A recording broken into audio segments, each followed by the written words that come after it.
हरिओम। आइए दोस्तों, आपका स्वागत है। हाँ तो दोस्तों, ये एक वीडियो हमने बनाया था, उसमें बोला था अगले वीडियो में बताऊंगा, तो इसका समझो दूसरा वीडियो ये चालू है। हाँ तो आपको बताया था ना हमने कि बंगाल चुनाव खत्म और बीजेपी कार्यकर्ताओं की दुर्दशा चालू। तो कैसे होगी दुर्दशा, आपको क्या लगता है? आपको मैं बताता हूँ। पहली बात तो वहाँ की पुलिस खार खा के बैठी है। अब वो पुलिस कुछ भी हो, इतना दिन तक ममता बनर्जी की सेवा किया है, इतनी जल्दी उनका मूड चेंज नहीं होगा। सबसे ज़्यादा जो होती है मेंटेलिटी, वो मेंटेलिटी इतनी जल्दी चेंज नहीं होगी। अब वो मौका देखेंगे, कोई उसी अपराध के लिए कोई दूसरा अगर मिलेगा तो उसको एक डंडा मार के, एक झापड़ मार के छोड़ देंगे। लेकिन अगर उसी अपराध के लिए कोई बीजेपी कार्यकर्ता पुलिस को मिल गया तो उसको 50 लाठी मारेंगे और चालान भेज देंगे।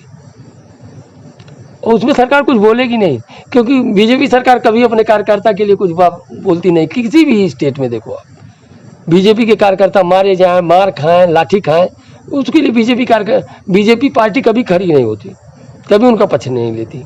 क्यों पक्ष लेगी? तुमने गलत किया, तुम सजा भोगो। बीजेपी इससे अच्छा क्यों नहीं तुमने? भाई सीधी सी बात है कि आज जो वहाँ बीजेपी कार्यकर्ता हैं वो हमेशा से बीजेपी कार्यकर्ता तो नहीं थे।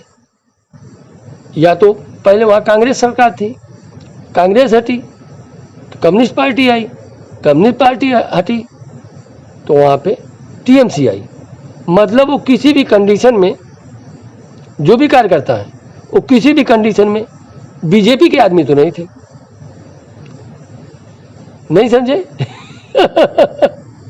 मतलब जब तुम कांग्रेस के नहीं हुए, कम्युनिस्ट पार्टी के नहीं हुए, तृणमूल कांग्रेस के नहीं हुए, जिन्होंने तुमको पूरा लूटने का मौका दिया था, तुम बीजेपी के क्या होगे? अब मार खाओ, गलती करे हो तो मार खाओ, तुमको सुधरना पड़ेगा। अब अगर वो पहले वाली बात तुम्हारे दिमाग में है तो उसको निकाल दो। वहाँ के ये मैं स्पेशल पश्चिम बंगाल के बीजेपी कार्यकर्ताओं के लिए वीडियो बना रहा हूँ कि अगर तुम्हारे दिमाग में पहले वाली बात है तो उसको निकाल दो, सुधर जाओ। नहीं तो पुलिस ज़्यादा मारेगी तुमको, क्योंकि उसकी मेंटेलिटी तो तुम उसको मालूम है कि तुमने ममता बनर्जी को वोट नहीं दिया, और बीजेपी को भी मालूम है कि तुम पहले से बीजेपी वाले नहीं हो। इसलिए तुम्हारे किसी भी स्टेट में बीजेपी कार्यकर्ता जब भी पिटाई होती है, बीजेपी का भी साथ नहीं देती, किसी की नहीं साथ देती, तो तुम्हारा कहाँ से देगी?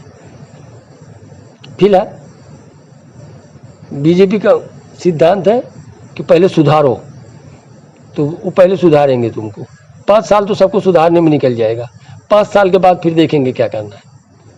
तो बीजेपी वालों से निवेदन है हाथ जोड़ करके कि आप लोग अपनी मेंटेलिटी चेंज कर लो कि हम सत्ता में हैं, नहीं तो फिर कुछ भी हो सकता है। हाँ तो दोस्तों, पहले तो 5 साल लगेगा ये ऐसे में। अब उसके बाद तैयार रहो SC/ST एक्ट भोगने के लिए। ममता राज में इतना छूट था ना, वहाँ ये SC/ST जल्दी लगता नहीं था किसी के ऊपर, किसी के ऊपर नहीं लगता था। क्यों? वो पुलिस को छूट मिली हुई थी, पुलिस एकदम अपने हिसाब से काम करे। अब उसको कानून के हिसाब से काम करना पड़ेगा, कानून के हिसाब से काम करना पड़ेगा तो बीजेपी कार्यकर्ता का दिमाग वही वाला रहेगा, तो उनको सब SC/ST एक्ट में ज़्यादा जाएंगे, पक्का, कोई रोक नहीं सकता। अब जो तुम किए हो उसको भोगो। हाँ एक चीज़ तो है, लेकिन बीजेपी जिस हिसाब से हर स्टेट में आ रही है, ये किसी को नहीं मालूम कि बीजेपी क्या करने वाली है। लेकिन मुसलमानों को जिस दिन से सत्ता में आए उस दिन से मुसलमान के बच्चे को मालूम है कि अगर बीजेपी सत्ता में रही तो भारत को हिंदू राष्ट्र घोषित कर देगी। ये शायद यहाँ के हिंदुओं को नहीं मालूम है, लेकिन मुसलमानों को बराबर मालूम है।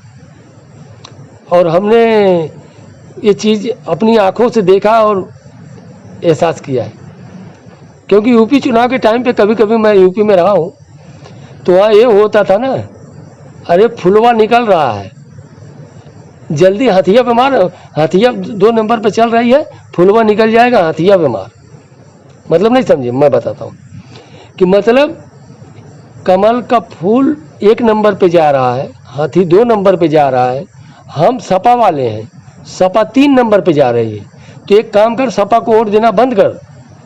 वहाँ ये हिसाब से प्रचार होता था। एन वोट के टाइम पे एक झटके में लोग मतलब जनसंपर्क करके फटाफट बोलते थे कि फूल निकल रहा है, कमल का फूल आगे जा रहा है, हाथी 2 नंबर पे आ गई है और हम सपा वाले हैं, अब सपा को छोड़, फटाफट हाथी पे वोट दे, बहुजन समाज पार्टी को वोट दे, नहीं तो कमल निकल जाएगा। और कमल निकल जाएगा मतलब बीजेपी आ जाएगी। दोस्तों, ये चीज़ मैं किसी का कहा नहीं मान रहा हूँ, किसी का कहा नहीं बोल रहा हूँ, हमने ये अपनी आंखों से देखा है और बोलते हुए सुना है। तो हाँ, तो दोस्तों, बीजेपी क्या करने वाली है, थोड़ा समय तो लगेगा, लेकिन जो भी करेगी अच्छा करेगी। लेकिन वहाँ के जो बीजेपी कार्यकर्ता बंगाल के हैं, सावधान रहे। हरिओम दोस्तों, वीडियो पसंद आए तो लाइक कमेंट जरूर करना।